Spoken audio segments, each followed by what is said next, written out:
Daily Detroit is brought to you by the community. Support our work at patreon.com/dailydetroit. In a previous episode of the podcast, we talked about how Metro Detroit's economy is diversifying. But the ways we get around town, well, we've been stuck in the same mode for a lifetime. And that's almost completely being dependent and investing only in the car.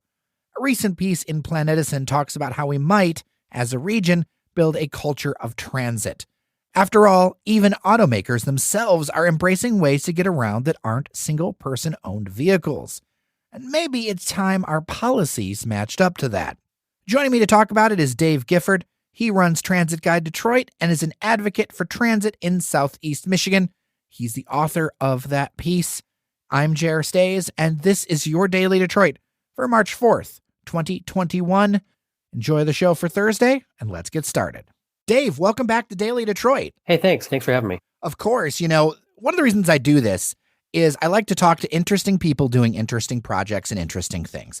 And I know that listeners, they might know you from a previous episode talking about the band shell at Amazon. And a while ago, we've talked about transit, but I want to circle back to transit here because you have a new piece out in Planetizen. I'm sure I'm butchering it. Planetizen? Planetizen. I think so. Yeah. Yeah. It's planetizen.com. I will link to it in the show notes. And it's called Cultivating a Culture of Transit, How Detroit, historical home of the U.S. automotive industry, can create a culture of transit and the equitable transportation system its residents need. So much of this debate around transit over, as long as I've been an adult and longer, and I think we're near the same age, so it's kind of the same thing. It has been around the money, the plan, this. Why focus on talking about a culture of transit? How is that going to help move the needle? I really got thinking about this after the 2016 vote for the RTA, the plan that was on the ballot. And every person I talked to in the suburbs and around town and at my work, people I worked with, everyone had a completely different idea of what they were voting for. Some people said, oh, we're just voting for the Q line. I don't want to approve it. Some people said, oh, we're just voting for buses. Some people said, oh, we're voting on a commuter rail to Ann Arbor to Detroit. So everyone had a completely different idea. And even though they did a lot of outreach and they really tried to get a lot of points across, it still didn't reach everybody. And I realized we don't really have a culture of transit here and nothing for people to really reference and understand, what is it even? We're 90-some% car drivers here, and most people drive alone to work. If we were in Chicago or New York, you'd think of the L or you think of the subway. But in Detroit, we think of buses, and we don't really think, if you've never been on a bus, you don't even think about it, So I started thinking about how, if we're going to try to do another ballot initiative in 2022, there needs to be groundwork laid for developing a culture of transit first, something that we can get information out to people so they know we can be proud of what we have and know what we've had before we can know where we're going. I used to work in talent attraction and dealing with HR and things like that. And one of the challenges dealing with people from other cities was they would ask do I have to drive into work? Do I have to do this? And basically the answer is for a lot of people, if you're going to live in, say, Novi or something or Livonia, the answer is yes. And it's something where it kind of sunk into me over those years. For me, my mom didn't drive. And so sometimes we would take the bus. I would take the 25 Jefferson to Belle Isle and, things like that. I grew up in a part of town that was walkable. But for most of Metro Detroit, what they're used to is strip malls and houses that are far apart. And there isn't even a cultural understanding of this is how the rest of the world, especially major cities, there is a backbone of transit. Even when you look at a city like Los Angeles, they have more transit than we do. And they're completely car dependent. Or car focused, I should say. Oh, certainly. Yeah, they have both. They have the widest highways I've seen in America. Plus, they have subways and trains and buses and things like that. So what can we do to kind of improve that and change that? Because I think back to those transit votes and covering that over the years, I felt like I dealt with the same kind of feedback with people that they didn't quite get that this is a bigger deal. What are some of the things that can be done and what are some of the steps that we're taking? One of the biggest things that could happen is for a lot of these companies that support transit, your Bedrock, Quicken, DTE, Blue Cross Blue Shield, even Ford and GM have put their hat in the ring saying, we support transit, we really support this, is for them to get behind it and start promoting it in some way, to start cross promotions. I mean, there's a lot of like Ford they own Spin, the scooter company. They could work on ways to cross promote between the bus and the scooter.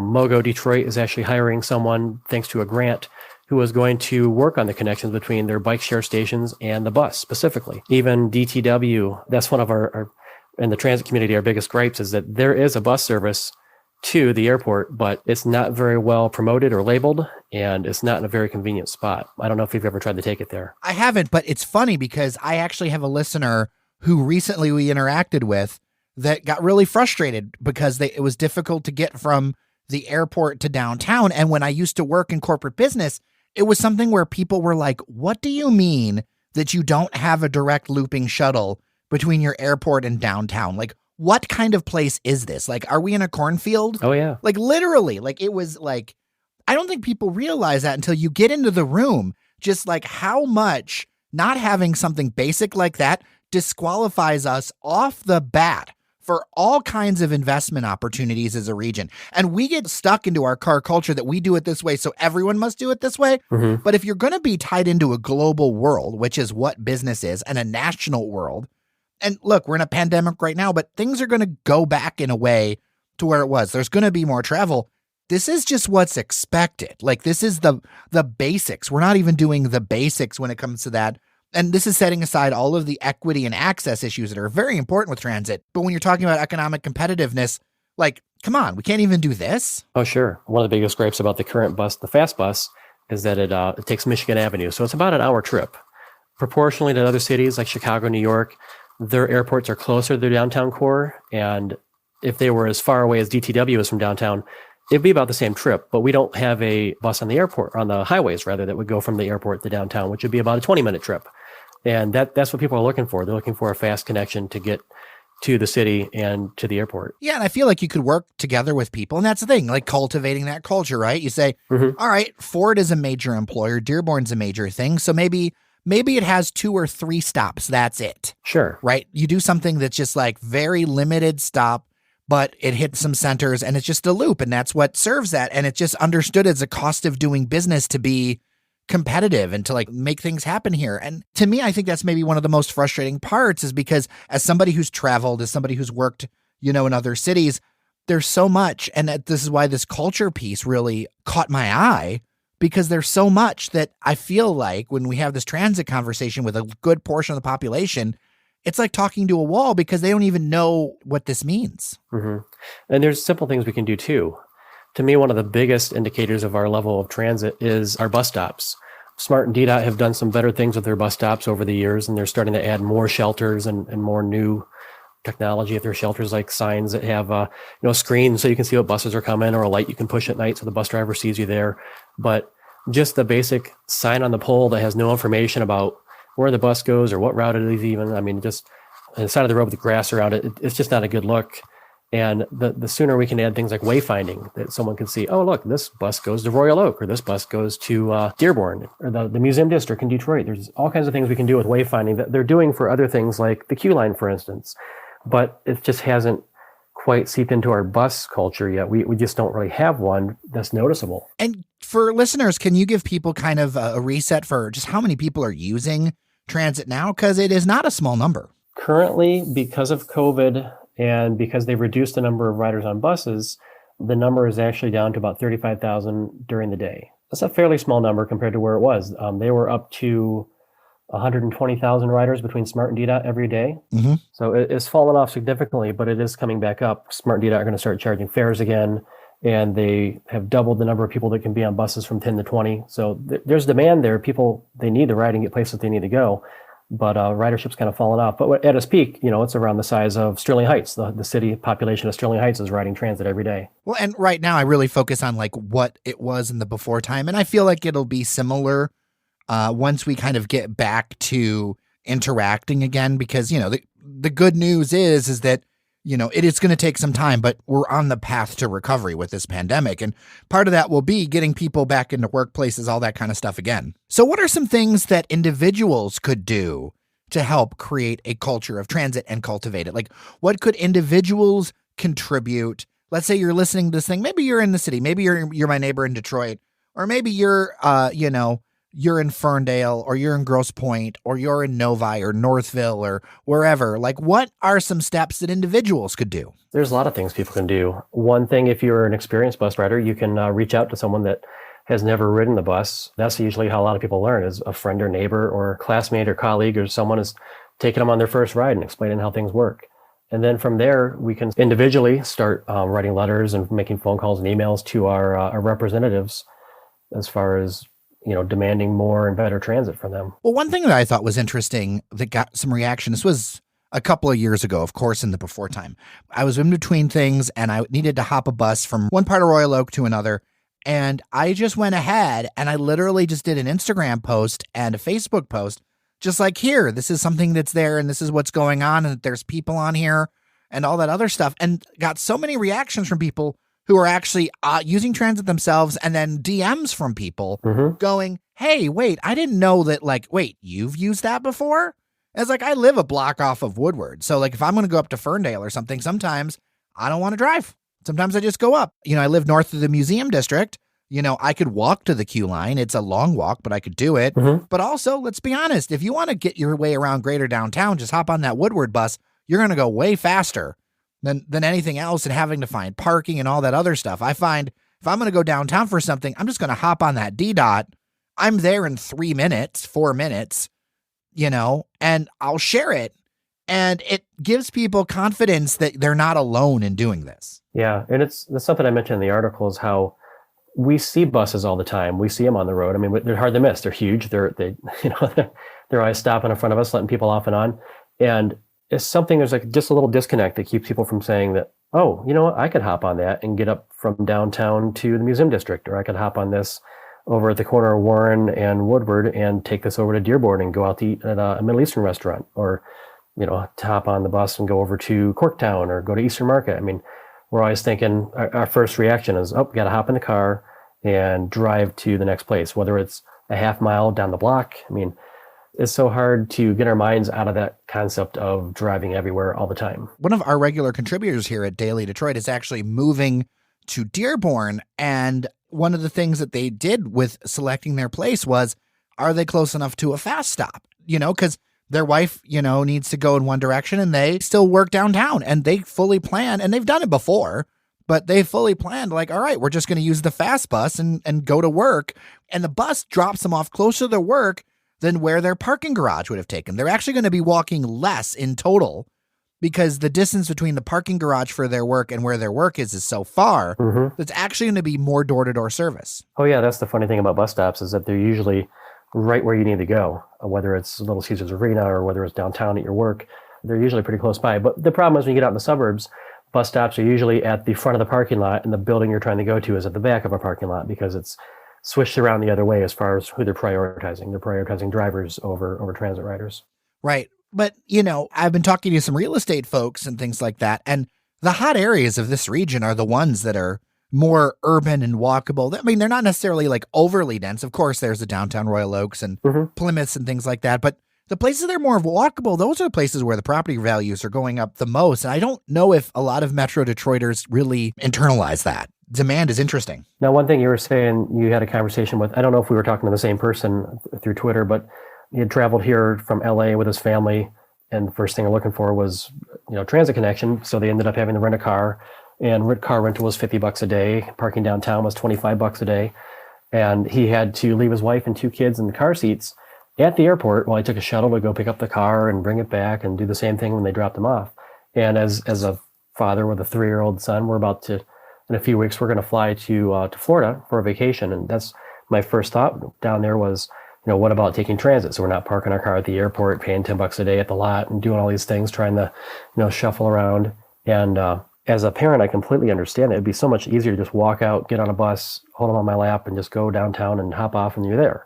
It saves so much trouble and so much trying to move car seats around and all these different things. Yeah, and I don't think people realize, I've did some work in New York, I've been to Chicago.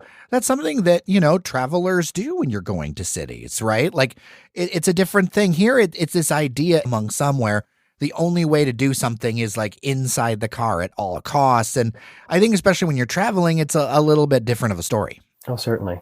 And there's this big lament that the streetcar system was gone after 1956, and now we have the Q line, but we need more rails everywhere all the time to do everything. There's an author I quoted in here, Owen James, who said, what made streetcars successful was not the tracks, it was the investment in extensive service that was frequent and far-reaching. And from 1936 to 1956, they worked hard at replacing all the streetcar lines with buses. One of the reasons they said that was better, it was obviously cheaper for a bus than it was to have a streetcar, and the lines and the tracks and the infrastructure, but it was also more maneuverable. If something was in front of the tracks, a bus could actually move around. Another thing they sold them on was the wartime. They said if there was a war here in Detroit, because we would be a target because of our production of military goods, that a bus was actually a better choice to get off the street and move around if there was some kind of bombing or something. Isn't it crazy to think that that is a real thought at that time? And that wasn't that long ago. I mean, when you're talking about the 50s, the World War II was a very close by memory, and there were still economic impacts from it. Oh, certainly. Yeah. And it moved right from there into the Cold War. So we had this idea that maybe Russia's going to bomb us. So there were, if you look around, you still see fallout shelter signs at some of the old middle schools and high schools and office buildings that were built around that time. Dave, I was driving around and I got to thinking, we're spending a lot of money on new highways. Specifically, I live near I-94. There's a major widening project that's coming together. There's all the talk about moving that historic sound studio, United Sound Studios. I mean, all kinds of things, right? And here, it was a really big deal in this area because all of the environmental impact studies were done years ago, and they didn't really account for how things have become so much more walkable and so many more people down here. And it got me to thinking, we've approved so much money for roads, and I don't know all the numbers, but I feel like when it comes to transit, it has to be like this major, like voter approved, all this other stuff, but yet it's both transportation. Riddle me this. Why is this, and what is happening? Well, there's a funding mechanism in Michigan that makes sure that roads get 80% and transit gets 20%. And it has not changed. And it would take a major act in Congress to get this to change. And the last time they tried to do anything legislative with transit, it died on the floor, basically. They were trying to get Macomb County out of the regional vote so Oakland and Wayne and Washtenaw County could go through with it. But Macomb doesn't want to be a part of it, but they do want to be a part of it. So it gets lost in the weeds when it comes to that. I've been watching in awe just that we'll approve $1 billion to widen I-75 for 16 miles, and we'll approve $1 billion to widen I-94 for 5 miles through Detroit. But if we want to approve, and this is just a project in one little stretch that affects just a small area and all the people that come through it. But if we want to approve transit funding that's going to affect hundreds of thousands of people, it's going to create jobs, all these different things, we have to have 4 counties, the entire county, from the far reaches of Oakland County and Macomb and Washtenaw and Wayne. We have to have all these people vote on it. Well, first it has to get on the ballot, and then it has to be voted on. Whereas our governor just bonded $3.5 billion over the next 5 years to fix small little stretches of highways and help MDOT get a couple more projects done. But even when you look at those projects, it's like a few miles of repaving Hall Road, rebuilding 275, adding flex lanes to I-96 way out in western Oakland County. It's just a wonder, why can't we do these same kind of things for transit? Why does it always have to be put to a whole region of voters who are primarily car drivers to approve improving transit that'll help transit riders? They basically have no say for themselves in trying to get this approved. I also think about this. So one of the big questions about transit that people say is, well, it's going to affect somebody else, so I don't want to support it. I mean, everybody at some point uses different stretches of road, but there's a very valid argument by some folks that's been made in, more fiscally conservative circles where it's like, well, why would I approve all this money for, say, a stretch of I-94, and I live in Oakland County and I'm almost never going to use it? Like, it's widening may or may not support me. And yet the same thing with transit is that actually could touch you, and it's something that could reach you and is useful by a lot of people. And I think it's interesting that they're under different formulas and different ideas, yet they both support things that, frankly, some people just aren't going to use, like I'm never going to use those 96 flex lanes. I'm just not. Like, that isn't my thing. I understand that it's the state's role to take care of them, right? But it's also the state's role to take care of us and the needs that we have. And part of that goes back to the culture of transit. There's a car culture that's been here and developing for 100 years. It's in our movies, it's in our music, it's all around us. There's even car ads in the back of buses. I mean, it's everywhere. But the culture of transit just is not here, that a car driver is going to say, well, why should I support bus driving? In their mind, they only see it as a system that moves around people that may not have housing or may not have much of an income. And they think, well, that's all that's going to help. But with car drivers, when you drive a car, you're seen as successful or having a job or having it together. And that's not always necessarily the case. And same thing with transit. It's not just people that don't have means that ride transit. It's people who choose not to drive, people that are saving money because it costs up to $800 a month just to have a car these days. And Michigan is the most expensive state to do that in, between the repairs due to roads, the still high car insurance rates, and as you know, as you've listened to the show, we've dived into the fact that auto insurance reform wasn't very much of a reform. Yeah. We pay so much into this system, but I don't want to forget the people who are facing economic issues. One of the reasons why I don't want to forget about them is that everyone says in Metro Detroit, not everyone, but there's a large sector of people that say, well, you need to pull yourself up by the bootstraps, right? You need to do it. But you know what? The thing is that's most frustrating about living in this region and covering it for 20 years is that this is a region that says that, but then turns around and says, we're not going to give you any boots or straps. Exactly. We're just going to be like, oh, well, you should go get a job. Well, how are you going to get to the job? Well, you need a car. Well, the car costs you $800 a month, at least. Or also it could cost a certain amount to just buy a one that costs you all the time to have to repair. So it's like there's always like another barrier. And I can't tell you how many young people I know over the last 20 years who have left. I can't tell you because I can't count them because there's so many who are just like, I'm done. Like, I'm going to get a start somewhere that actually cares about me getting a start. And when you don't do things like transit, it's a societal message, in my opinion, that you just don't care about each other. I really encourage people to check this out. Again, the piece is called Cultivating a Culture of Transit in Planetizen. I will make sure to put a link in the show notes. And Dave, where can people follow you if they want more of this stuff? I'm on Twitter, DE_Gifford, and transitguidedetroit.com. That's the website I made to streamline all the transit providers because I was tired of looking for, I still use it myself, actually. I was tired of looking at transit information on 5 different websites and digging through to find what the fares were and where the maps were and what the schedules were. So that's the website I use. And I have blogs on there for how to get around on transit and places you can go, like breweries and theaters and all kinds of stuff like that. Well, thank you so much for your time today. Thanks for having me.